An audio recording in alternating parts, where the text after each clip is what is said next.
મારું નામ ઉપેન્દ્રગીરી બાવગીરી ગોસાઈ છે। મારો હોદ્દો છે હેડ કોન્સ્ટેબલનો અને સાહેબના પીઓસો ડ્યુટી તરીકે મારી જવાબદારી હતી।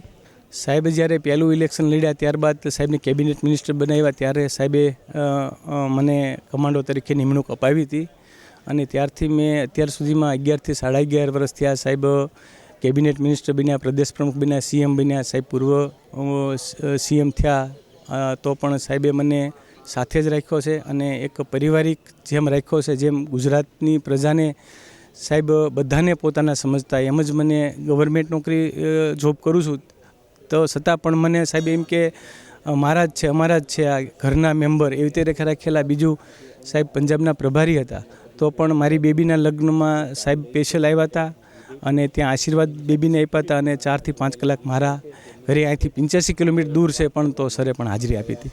એથી વિશેષ મારા માટે કાંઈ ન હોય। આજે સાહેબ મને બહુ જ દુઃખદ છે કે સાહેબ પરિવાર તરીકે જો મને રાખ્યો હોય તો જ સર મારા ઘરે મારી દીકરીને આશીર્વાદ આપવા માટે આવ્યા હોય એ ચોક્કસ નક્કી છે। અને સાહેબ તો નાના માણસ હોય તો એ સાહેબનું એક નેચર હતું અને સ્વભાવ હતો કે બધે આશીર્વાદ અને નાના માણસોને ત્યાં હાજરી આપવી એવો સાહેબમાં એક લાગણીનો સ્વભાવ હતો।